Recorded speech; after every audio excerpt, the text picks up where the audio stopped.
Thank you. We turn now to topical questions. And our first question is from Ross Greer. Thank you. To ask the Scottish Government what its response is to members of the Universities and Colleges Union who are striking over pay, working conditions and pensions. Minister Richard Lockhead.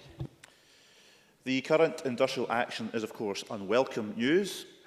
However, as I'm sure the members are aware, universities are autonomous institutions and matters relating to pay, working conditions and pensions are for them to determine.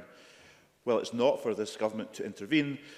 It's worth saying, of course, that industrial action is in no one's interest, especially students, and I do expect management and unions to make every effort to reach a settlement on these matters.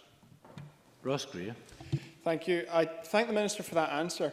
During the last round of sustained industrial action by college lecturers in that case, the government said it would remain neutral and then in the very next breath called for the union to suspend its industrial action. Could I ask the Minister in this case to respect the right of workers to take industrial action and withdraw their neighbour? Will the government commit to do nothing to undermine the union during this strike action? Minister. Well, of course, the unions are acting within their rights, and as I've said, I urge both sides to get round the negotiating table, and I know employers have offered that in order that we can settle this dispute sooner rather than later. But of course, they're acting absolutely within their rights and highlighting what they see as genuine concerns and their right to do so. But I think any government anywhere would, of course, want to minimise the period in which industrial action takes place, and we will continue to monitor the situation. But I do say the unions are acting within their rights. Ross Greer. Thank the Minister again for that answer. It was not an answer to the question asked about the government respecting the right of unions to take action. It was simply an acknowledgement of their legal rights, which is a different thing. But can I ask the government to acknowledge the fact that at the same time as university lecturers' pay has plummeted by 20% in real terms, their workload has gone up to the point where the average lecturer works 2 days overtime every week? Does the government think it's acceptable for any worker to see their pay plummet by 20% while their workload explodes? Minister. Well, of course, I think if employees have concerns over their workload or any other issue, and I know there's a number of issues that are being discussed as part of this dispute, they have every right to raise that with their employers and act through their representatives in terms of the unions as well. But clearly, our view is that hopefully both sides can reach an agreement sooner rather than later, so there's an end to the industrial action. But of course, staff have the right to act through their unions. Question number 2, Rona Mackay. Thank you, Presiding Officer. To ask the Scottish Government how it's improving the experiences of victims in the justice system. Cabinet Secretary Hamza Youssef. I welcome Rona Mackay's question, which is asked within the 16 days of activism. I'd certainly like to put on record my thanks to all feminist organisations in particular, but all the organisations who are working tirelessly to consign violence against women and girls to history. We're taking forward a range of initiatives to improve the experiences of victims. For example, this week saw the introduction of the victim surcharge in Scotland, which is a new financial penalty which will be imposed on offenders who are sentenced to a court fine. The funding that is generated will be banked in the victim surcharge fund and used to provide quick practical support to victims and their relatives. Rona Mackay. I thank the Cabinet Secretary for that answer. The Victim Surcharge Fund has the potential to make a real difference to how victims experience the justice system. Can the Cabinet Secretary expand a little on what kind of practical support the Victim Surcharge Fund could pay for? Cabinet Secretary. Well, I thank Rona Mackay for the question.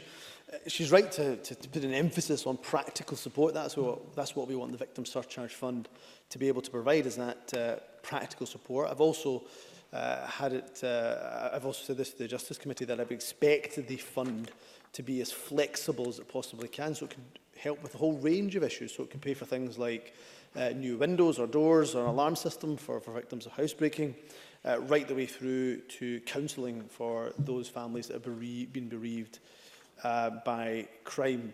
So it's a really open fund, very flexible fund. I'm looking forward to being disbursed to the victims' organisations and then to victims directly thereafter. I think it will make a really practical and pragmatic difference in helping to hopefully alleviate some of the trauma that victims of crime face.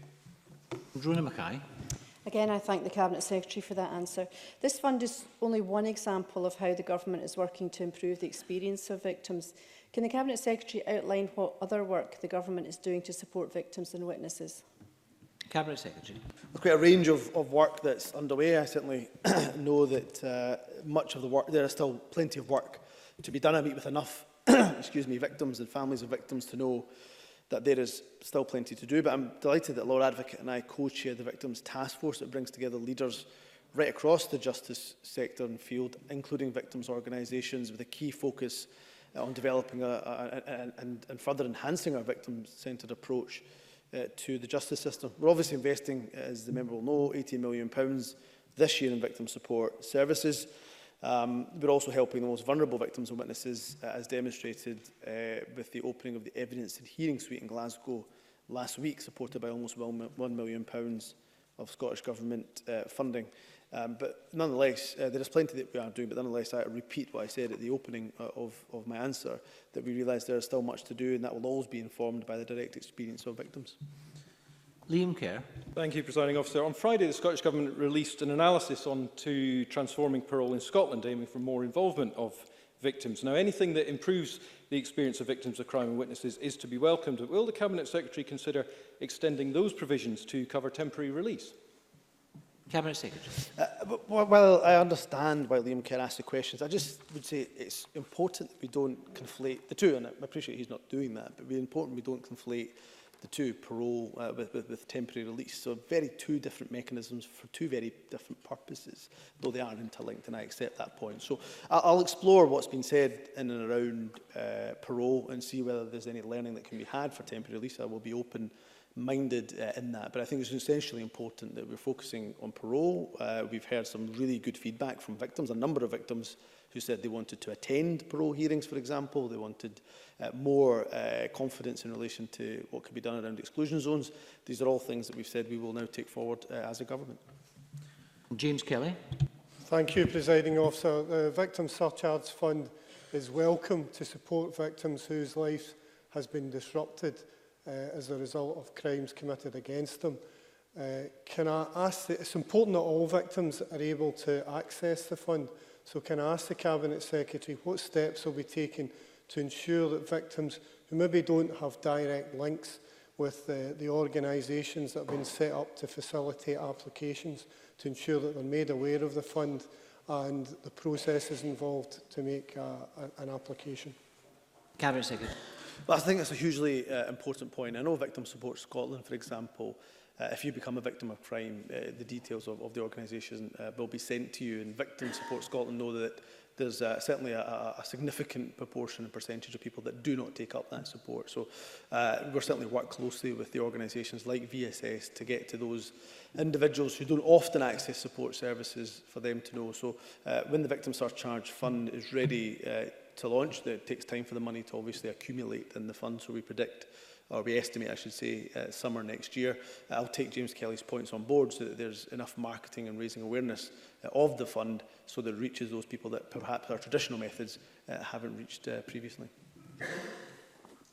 Thank you very much, and that concludes topical questions.